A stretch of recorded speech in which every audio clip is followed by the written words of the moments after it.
Bab 1852. Aku akan menjadi pelobi.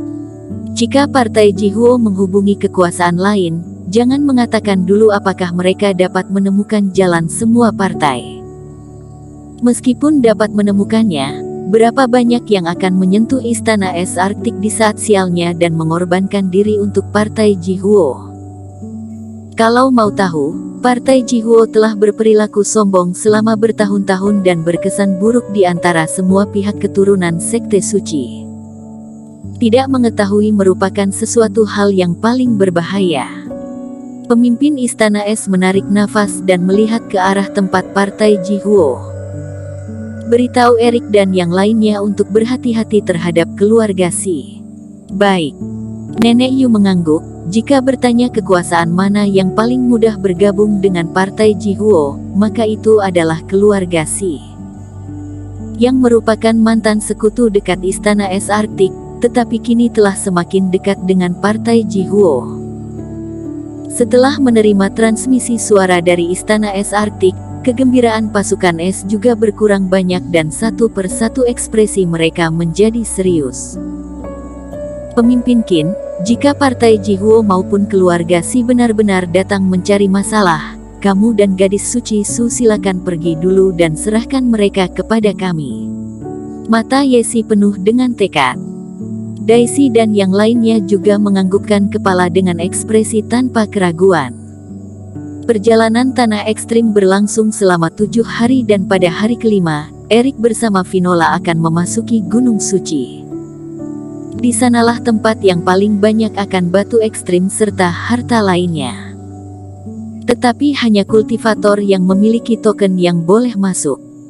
Saat ini sudah hari keempat dan setelah hari esok, misi pasukan es akan berakhir. Jadi, jika tiba saatnya tidak dapat melakukan apa-apa lagi, Yesi dan yang lainnya juga telah bersiap-siap untuk mengorbankan diri. Kalian terlalu banyak berpikir. Jika benar-benar tiba di saat itu, aku juga tidak akan meninggalkan kalian. Erik tersenyum dan berkata, semua orang kembali meneruskan perjalanan dan telah menempuh beberapa jarak. Di depan, seorang pemuda dengan mahkota giok di kepalanya sedang berdiri di atas sebuah gunung kecil dan tersenyum melihat orang-orang yang datang. Teman seiman Qin, lama tidak bertemu. Erik sedikit mengerutkan alisnya dan dia tidak menyangka bahwa Hendy akan mendatanginya. Meskipun jalan antara setiap orang akan semakin dekat di saat mendekati Gunung Suci, tetapi Hendy dapat tiba di tempat ini mungkin juga menghabiskan banyak usaha. Hendy tetap tersenyum ramah seolah-olah dia tetap penuh dengan gaya yang lembut seperti angin musim semi di setiap saat. Hendy melompat dan turun dari gunung. Dia melihat Erik dan yang lainnya dengan penuh minat dan takjub. Selama 4 hari ini, teman seiman Qin bersama semua pasukan es benar-benar menjadi pusat perhatian di tanah ekstrim. Huorong yang merupakan tingkat pertama dari Liga Pahlawan Es dan Salju juga dikalahkan oleh kalian dan membuatku kagum melihatnya. Hendy tersenyum dan berkata, Tuan Si, apakah kamu datang dengan melintasi zona berbahaya hanya untuk beromong kosong kepada kami? Yesi berkata, kami harus pergi cepat, langsung katakan saja jika ada sesuatu yang perlu dikatakan. Benar kata pemimpin Wu, aku juga merupakan orang yang terus terang. Maka aku tidak bertele-tele lagi dan membuang waktu satu sama lain. Teman seiman Qin, aku ingin berbicara denganmu sendirian. Hendy menatap Erik dan berkata, apakah ada sesuatu yang perlu dibicarakan di antara kita? Erik berkata dengan nada ringan. Awalnya tidak ada, tetapi jika berhubungan dengan Huorong, Partai Jihuo serta Istana Es, bolehkah kita membicarakannya? Hendy tersenyum dan berkata, tentu saja, aku datang dengan niat baik dan tanpa niat buruk. Dan dari segi isi, teman seiman Qin pasti akan bersedia mendengarkannya. Mendengar perkataannya sampai sini, Erik sedikit menggerakkan alisnya. Tampaknya, Hendy datang sebagai seorang pelobi. Baik, aku akan mendengar apa yang kamu katakan. Erik setengah memejamkan matanya. Dia juga sangat penasaran dengan isi yang dikatakan Hendy yang pasti membuatnya bersedia mendengarkan. Baik berkelahi maupun berdamai, saling mengenal satu sama lain itu sangat penting.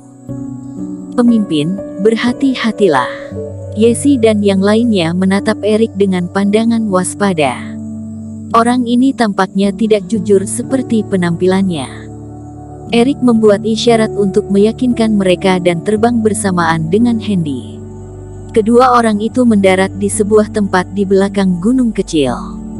Erik sedikit terkejut, Hendy membangun sebuah rumah kayu di hutan ini.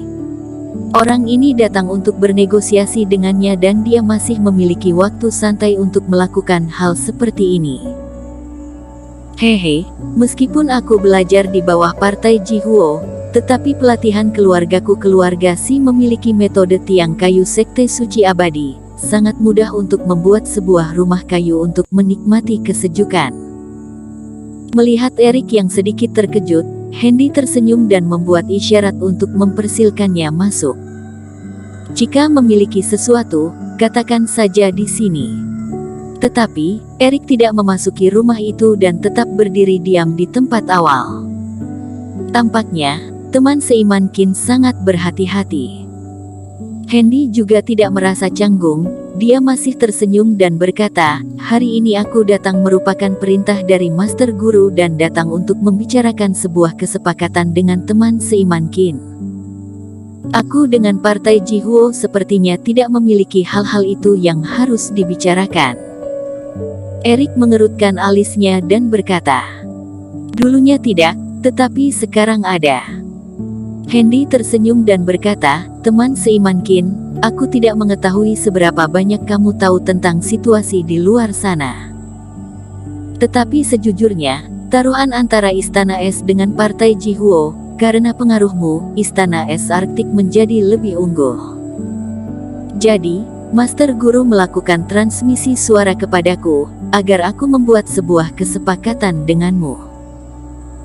Jika mulai saat ini, kamu tidak lagi bekerja keras seperti sebelumnya dan membuat batu ekstrim Istana Es Arktik tidak berkembang pesat lagi, maka keuntungan yang didapatkan Partai Jihuo akan diberikan 1/10 kepadamu.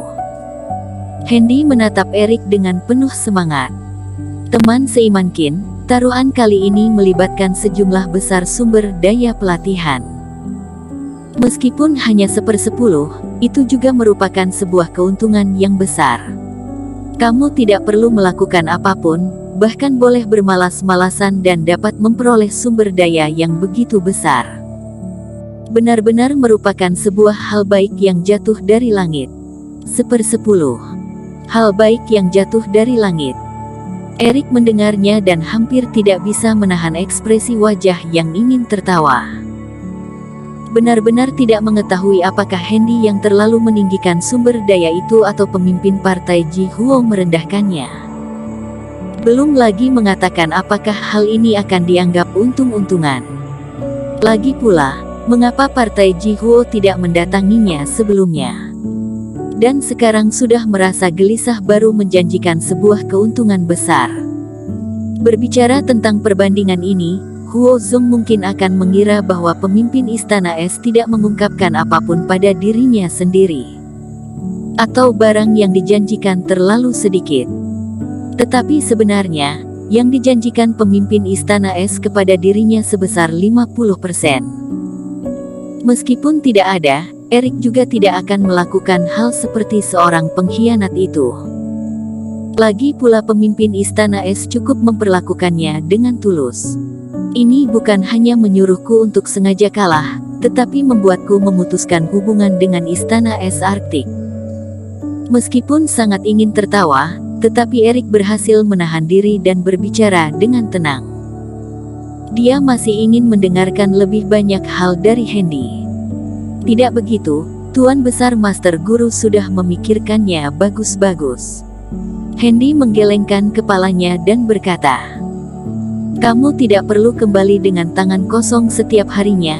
Partai Jihuo cukup untuk melampauinya jika kalian mendapatkan ratusan batu ekstrim dalam 1 hari. Meskipun aku mendapatkan 500 batu ekstrim setiap hari, juga akan mendapatkan 9.000 batu ekstrim setelah perjalanan tanah ekstrim berakhir. Kamu yakin bahwa partai Jihuo masih akan menang? Erik bertanya dengan penasaran. Hehe, kamu tidak perlu mengetahui hal ini. Hendy tersenyum dan menggelengkan kepala. Baiklah, izinkan aku untuk mengatakan beberapa kata lagi. Penelitian Partai Jihuo terhadap Sekte Suci Abadi jauh lebih banyak dari kekuasaan yang lain. Kekuatan mereka di sini jauh lebih kuat dari yang kamu pikirkan. Ada beberapa hal, tidak termasuk sulit bagi mereka, hanya tergantung apakah mereka mau atau tidak saja. Bersambung.